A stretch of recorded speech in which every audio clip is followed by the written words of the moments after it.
Shalom, selamat sore jemaat yang dikasihi Tuhan.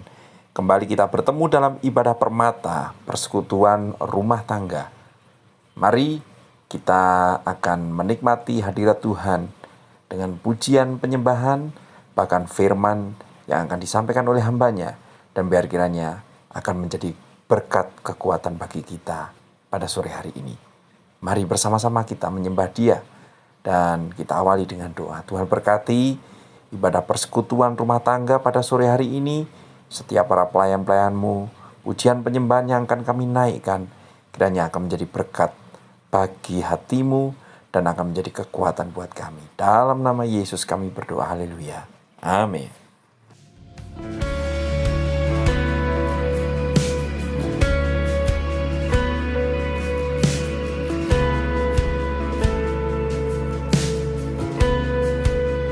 Terima kasih buat karya penebusan-Mu bagi kami Tuhan. Inilah penyembahan kami pagi hari ini.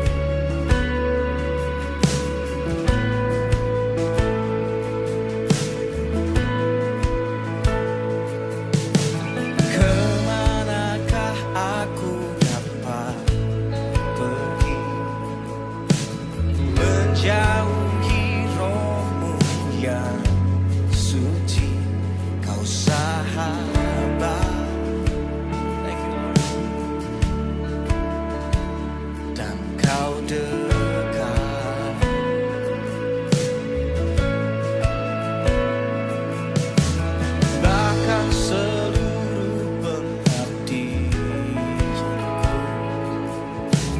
Bisa membalas kesetiaan-Mu, sungguh mulia.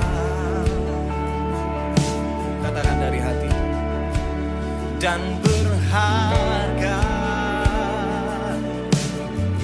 Sing with me.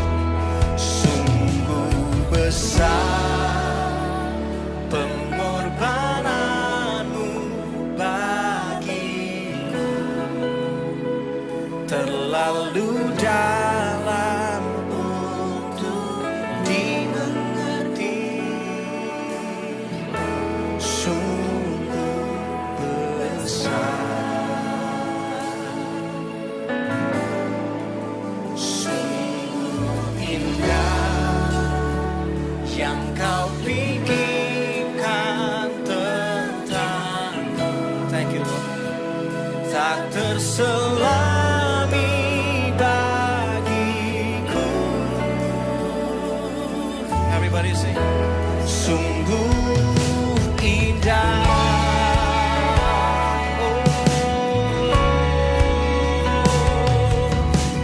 Kemanakah aku dapat pergi, menjauhi Roh-Mu yang suci, Kau sahabat. Yes, ya Tuhan. Dan Kau dekat. Here I am.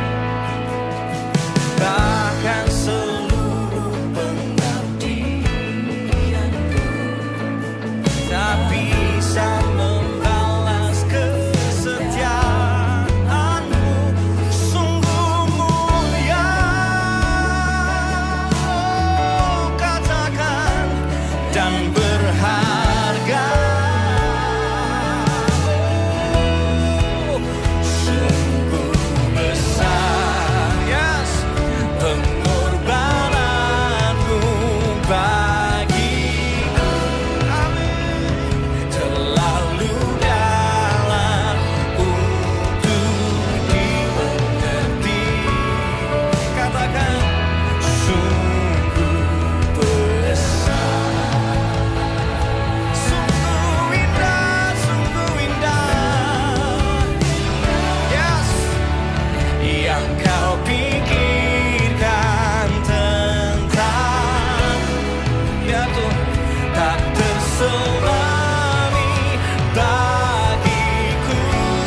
You can lift up your hand.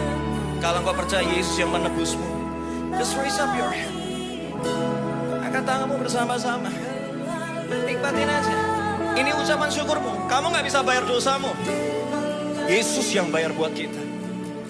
Pakai waktu pagi hari ini. Kembali ingat, salib itu nyata menebusmu. Come and worship. Everybody come on. Sungguh indah yang kau pikirkan tentangku, tak terselami bagiku. Dengan sungguh indah, sungguh indah. Terima kasih Tuhan, sungguh indah, sungguh indah. Terima kasih Tuhan, kami ada hari ini karena pengorbananmu Tuhan. Buat kami selalu terpesona, buat kami selalu terpesona karena Engkau Yesus.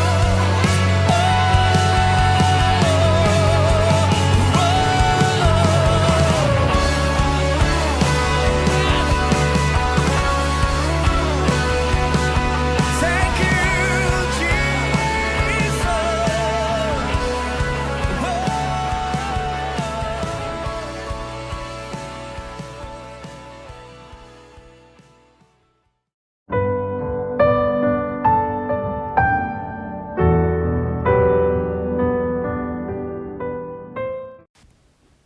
Shalom, selamat sore Bapak Ibu serta saudara yang saya kasihi dalam Yesus Kristus.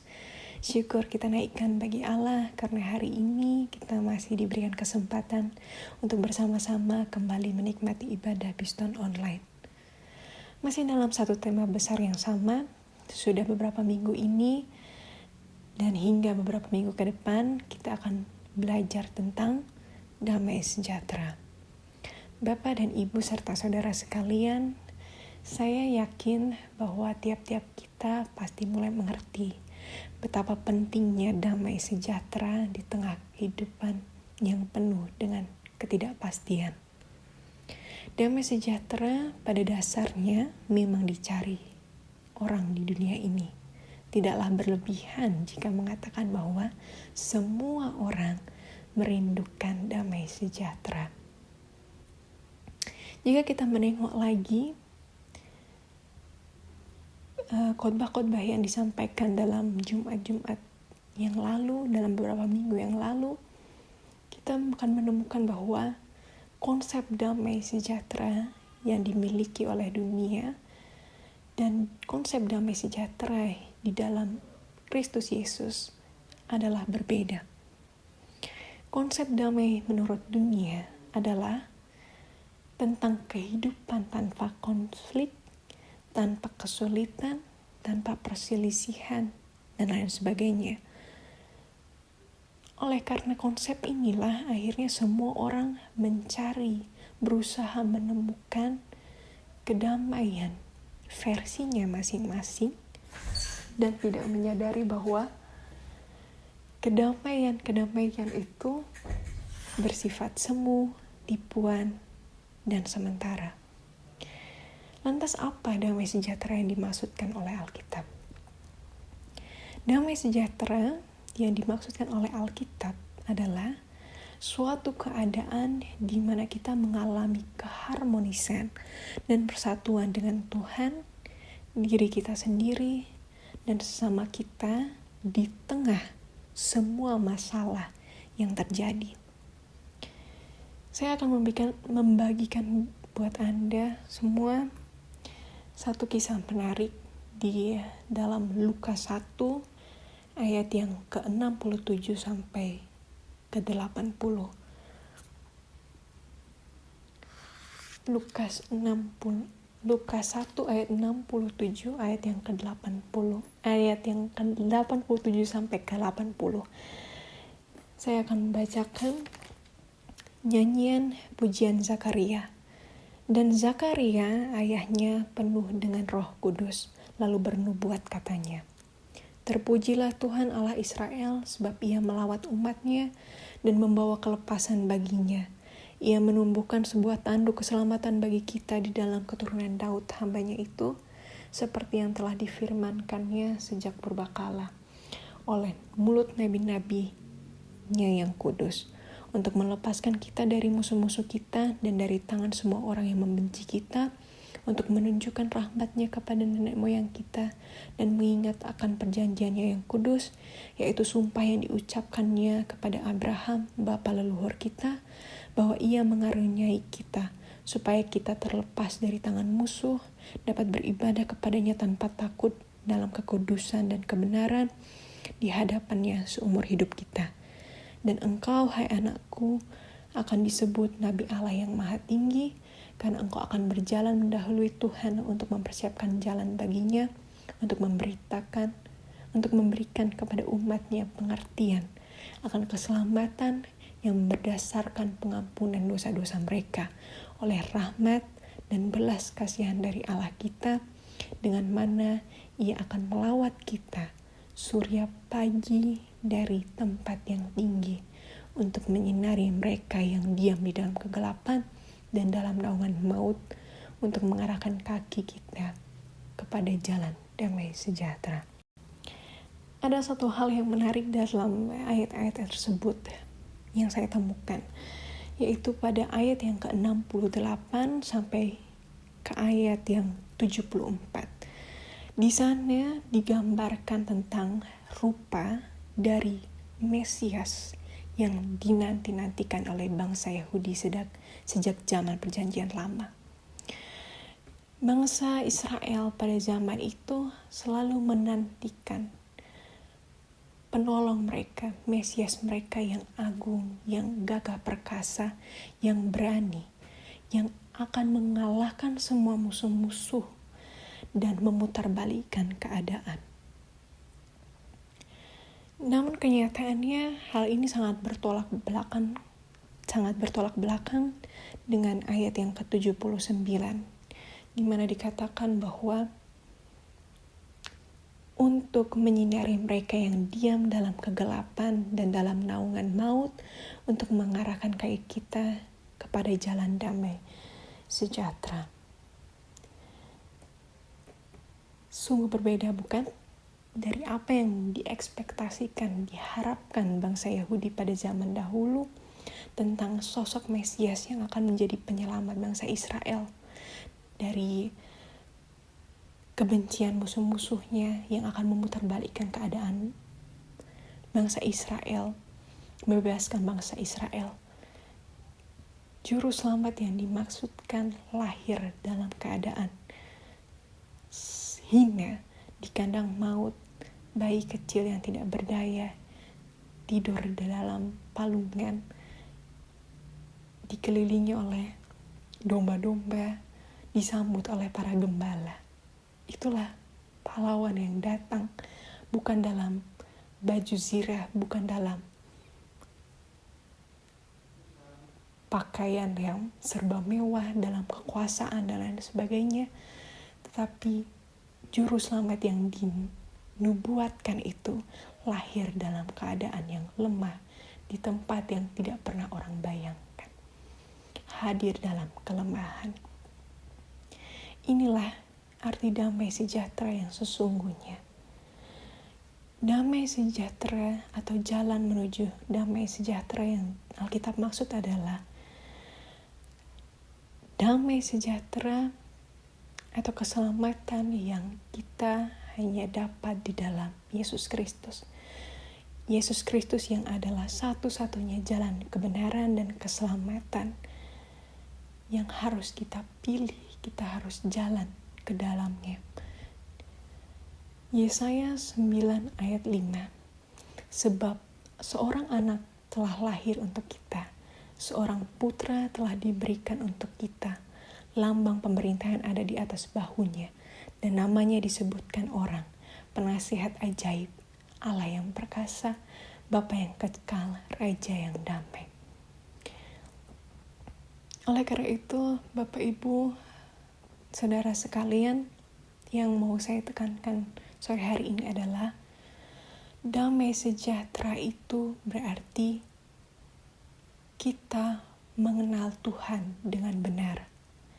Kita tidak mencurigai Tuhan sebagai penyebab dari segala hal yang buruk yang kita alami. Tuhan sendiri datang dalam bentuk yang lemah untuk menguatkan setiap orang yang lemah, setiap orang yang berada dalam kegelapan dan dalam bayang-bayang maut. Ini yang Tuhan mau, untuk kita merasakan damai sejahtera.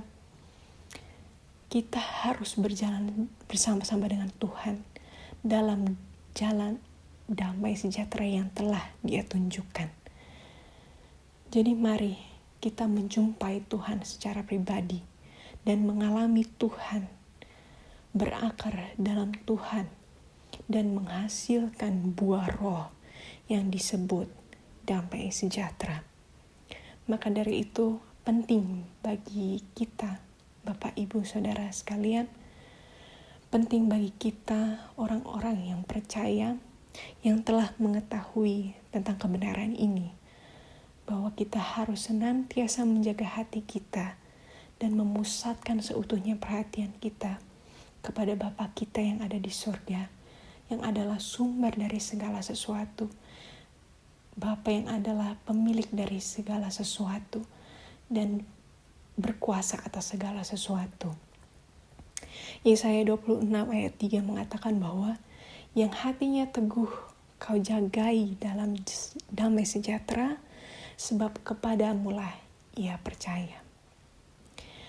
Setelah kita mengalami damai sejahtera dengan Allah, persatuan dengan Allah, perdamaian dengan Allah, mari kita berdamai dengan diri kita sendiri, dengan menerima kenyataan bahwa kita terlahir dengan genetik dosa. Kita harus menerima Tuhan Yesus Kristus sebagai Tuhan dan Juru Selamat kita, dan melalui itu semua kita diubahkan. Kita sepenuhnya menjadi manusia baru dan disebut sebagai anak-anak Allah. Kecemasan, kekhawatiran, dan stres dapat menyebabkan hilangnya damai sejahtera dengan diri kita sendiri. Tetapi tinggal dalam hadirat Tuhan setiap hari lewat doa, pujian, penyembahan, dan pengucapan syukur mendatangkan damai sejahtera bagi kita. Filipi 4 ayat 6 dan 7 mengatakan bahwa janganlah hendaknya kamu khawatir tentang apapun juga, tetapi nyatakanlah segala hal keinginanmu janganlah hendaknya kamu khawatir tentang apapun juga, tetapi nyatakanlah segala hal keinginanmu kepada Allah dalam doa dan permohonan dengan ucapan syukur. Damai sejahtera Allah yang melampaui segala akal akan memelihara hati dan pemikiranmu dalam Kristus Yesus. Lalu, saudaraku yang terkasih, setelah kita hidup dalam Kristus Yesus yang adalah Raja Damai, sumber damai, lalu kita merasakan apa itu damai sejahtera ketika kita sudah tinggal dan hidup bersama-sama dengan Yesus Kristus. Lalu selanjutnya apa yang Tuhan inginkan? Saya akan membacakan satu ayat menarik yang terambil dari Matius 5 ayat 48. Matius 5 ayat 48 mengatakan demikian. Karena itu haruslah kamu sempurna, sama seperti Bapamu yang di sorga adalah sempurna. Menariknya, dalam ayat ini kata sempurna menggunakan bahasa Yunani, yaitu teleios, yang bila diterjemahkan dalam bahasa Ibrani, kata sempurna atau teleios itu menggunakan kata selehim, yang berarti orang-orang yang sempurna, orang-orang pembawa damai, orang-orang shalom. Sehingga jika kita kembalikan pada ayat yang tadi, akan berbunyi seperti ini. Karena itu haruslah kamu menjadi orang-orang yang sempurna, orang-orang pembawa damai, orang-orang shalom. Seperti Bapa kalian yang di sorga, dia adalah shalom, dia sempurna, dia pembawa damai, dan dialah shalom. Jadi kata teleios atau kata sempurna dalam ayat itu berarti sempurna, komplit, selesai, bersifat damai. Inilah yang Tuhan inginkan buat kita, setiap orang yang percaya kepadanya, yang hidup dalam iman. Seperti apa yang telah disampaikan Bapak Gembala kita pada Jumat yang lalu, bahwa kita sebagai umat Kristen, marilah kita menjadi agen-agen damai sejahtera Allah dalam dunia ini. Orang yang memiliki damai sejahtera secara alamiah akan membawa damai sejahtera bagi orang di sekitarnya dan mempermuliakan nama Tuhan. Matius 5 ayatnya yang ke-9. Berbahagialah orang-orang yang membawa damai, karena mereka akan disebut anak-anak Allah. Oleh karena itu, Bapak, Ibu, dan Saudara sekalian, seperti apa yang telah disampaikan dari awal bulan yang lalu, dikatakan bahwa dalam Yohanes 4 ayat yang ke-27, bahwa damai sejahtera telah ditinggalkan bagi kita. Damai sejahtera kutinggalkan bagimu, damai sejahteraku kuberikan kepadamu, dan apa yang kuberikan tidak seperti yang diberikan oleh dunia kepadamu. Janganlah gentar hatimu. Maka oleh karena itu, saudara-saudara, marilah kita hidup dalam damai sejahtera dengan persekutuan kita dengan Allah, dengan perdamaian kita, dengan persatuan kita dengan Tuhan. Dan marilah kita menjadi anak-anak membawa damai di dunia ini.